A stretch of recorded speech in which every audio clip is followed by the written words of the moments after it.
It's Tuesday, August 10th, and the time for your Barbados Today morning news update. An activist group has given government an ultimatum to respond to a 2-month-old written request to discuss how the COVID-19 vaccine is administered. Coordinator of the Steering Committee for Barbados Concerned Citizens, Winston Clark, warned on Monday that if a response to a letter sent to the Prime Minister for dialogue on possible mandatory vaccinations was not forthcoming by Wednesday, the group would ramp up its civil actions on several fronts. Emmanuel Joseph reports. Buoyed by a weekend demonstration in which an estimated 2,000 people participated, Clark declared that the 4,700 people who signed up to support the protest walk against the vaccine intimidation at the weekend was only the tip of the iceberg. He said he expects more than 10,000 people to heed the next call out if the government fails to meet the deadline. The activists also put the government on notice that the group has the financial backing to fight this issue all the way to the Caribbean Court of Justice and even to the International Court of Justice in The Hague. While the CCJ is the final appeal court for Barbados, it was not immediately clear what legal path would be open to the ICJ, whose dual role is to adjudicate legal disputes submitted to it by member states and give advisory opinions on legal questions referred to it by authorized international organs and agencies. They can expect that if they do not have dialogue with us soon, that the people will come out again, and in vast numbers. This is only the small. They will come out in vast numbers again. So you say you're giving them by Wednesday to respond? I'm hoping to. I'm not giving them a long period of time because I'm aware of how I'm not willing to go through a war of attrition with the government where they will stretch us out, and because they have these long dollars or whatever. I mean, we have people who are supporting us too. We have people with long pockets also. You would have seen in that there was a diversity of people there, and a lot of them were Caucasian people. There were Indians, okay, and there are people with businesses who are against it also, okay. All right, and we get support. The steering committee has support from the chapters in Canada and England and stuff. So they're in for a long fight, and the papers are already drawn up relative to take them to court. We are just waiting to see if they take too long. We will take the government to court. That was coordinator of the Steering Committee for the Barbados Concerned Citizens, Winston Clark, and I'm Emmanuel Joseph for Barbados Today. Government does not have a policy position with respects to mandatory COVID-19 vaccines. Acting Attorney General Wilfred Abrams made this position clear last night at the first of a series of town hall meetings on vaccinations and testing. The meeting was held at the Alexandra School, St. Peter, and attended by several other ministers, including Acting Prime Minister Santia Bradshaw, Health and Wellness Minister Lieutenant Colonel Jeffrey Bostic, and the top health officials, among others. What we're trying to do here now is to hear from everyone. Hear not only the questions, but also suggestions. Because at the end of the day, we have to proceed in a direction or in a series of related directions. What that looks like, we are trying to put that together based on the feedback we get from the persons who attend these town hall meetings and who weigh in virtually and who give their opinion. At the end of the day, all those opinions must contend. The perfect situation would be that coming out of this, we are all on the same page.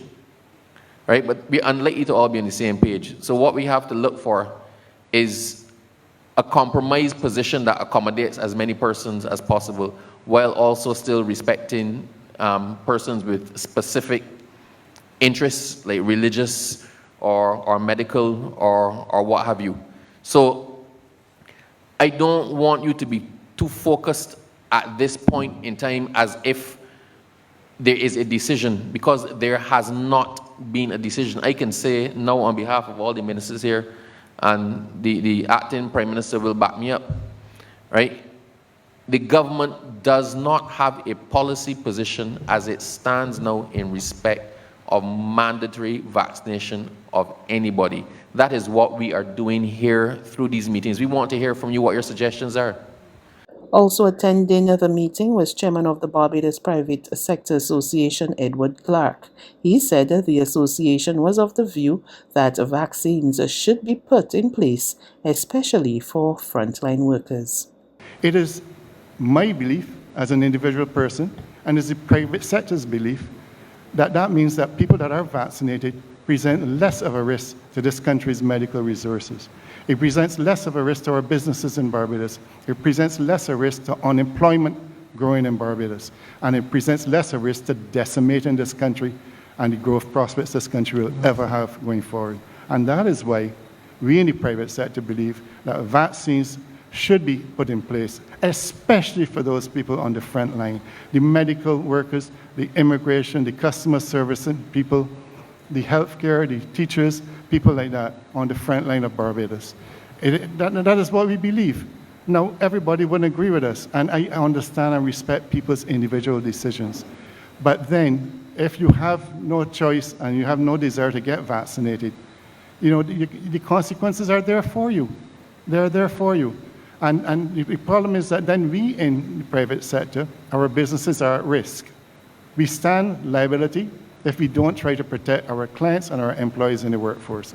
However, General Secretary of the Congress of Trade Unions and the Staff Associations of Barbados, Dennis DePisa, again warned employers that they do not have the right to take punitive action against a worker who does not want to be vaccinated. Despite this position, he urged members of the public, including workers, to consider getting immunized against COVID-19. We believe that any arbitrary changes to the conditions of service of an employee, terms and conditions of work, and even to a collective bargaining agreement, can only be construed as being provocative and discriminatory. As a matter of fact, it is absurd and insulting that any employer should undertake to trade off really the freedom of choice of an individual for 30 pieces of silver. I think that this is an act which we can say is borders on bribery and is offensive. But having said all that, the Congress of Trade Union Staff Association of Barbados, nonetheless, we want to encourage all Barbadian citizens, residents, and members of the workforce to consider immunization as an option against the viral infection.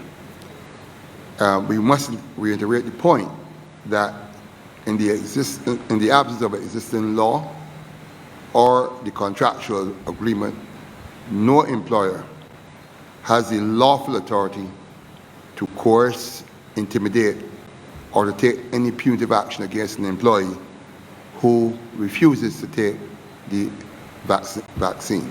The Alliance Owners of Public Transport says it will formally approach the Minister of Energy, Small Business and Entrepreneurship to demand either a reduction on exorbitant gas prices or special concessions to keep the heads of stakeholders above water.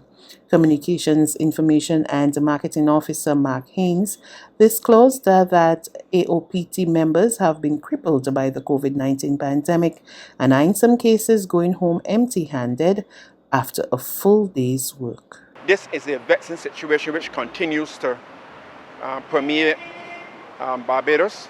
It continues to affect all of these gentlemen who do not make a lot of money on a daily basis. They just have to put gas in the cars and so on. And it's hard on these guys with these gas prices. Against this backdrop, we will be officially writing the ministry this week, the minister, with a view to discussing this matter in a professional way so that we will get some assistance going forward. These prices are really astronomical, and it cannot continue. They keep on going up. It's putting pressure on this fraternity as well as our Zara fraternity, and by extension Barbadians. Everybody is feeling it at the pump. So it is hard on these guys, and we hope that government will be amenable to reducing the taxes on the gasoline. There's regional and international news after this short break.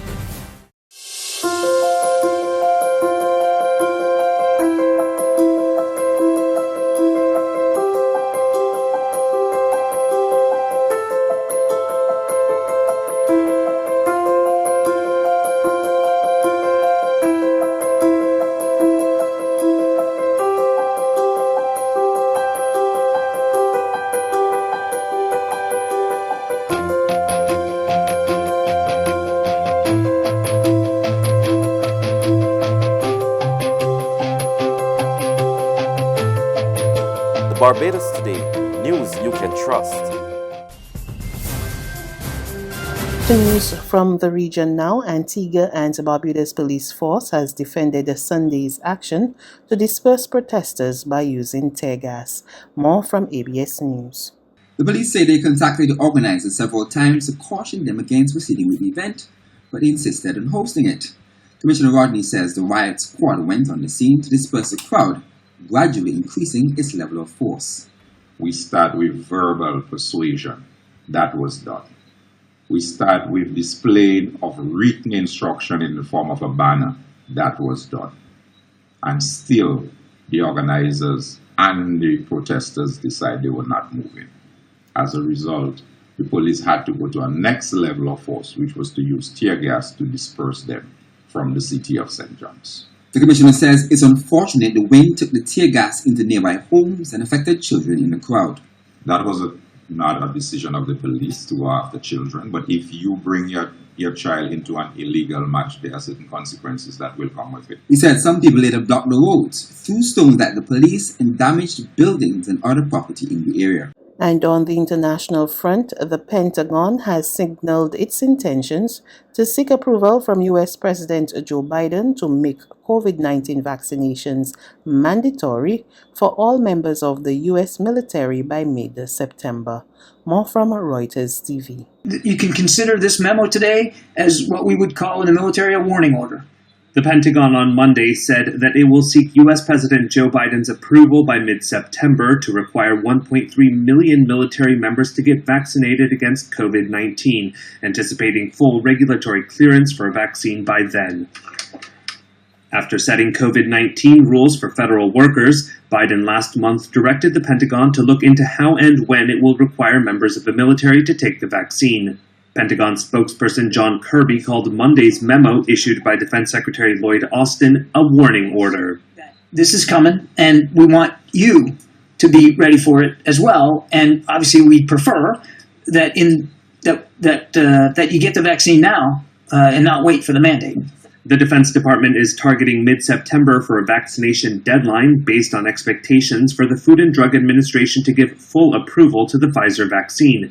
Currently, it falls under an emergency use authorization. The deadline could be moved up if the FDA approves the vaccine earlier, the Secretary said in the memo. Austin said that he could act even sooner or recommend a different course if the situation worsened. The U.S. military says around half of the armed forces have had their shots. Rates are highest in the Navy, which suffered from a high-profile outbreak last year aboard an aircraft carrier. That's news. But for the very latest, visit us at www.barbadostoday.bb. You can also subscribe to our e-paper, email updates, or like us on Facebook, and sign up for our breaking news alerts via WhatsApp. We're also on Izumi Media in bus terminals, as well as screenplay at supermarkets and gas stations near you. And you can also hear us on Mix 96.9 FM and Capital Media HD 99.3 FM.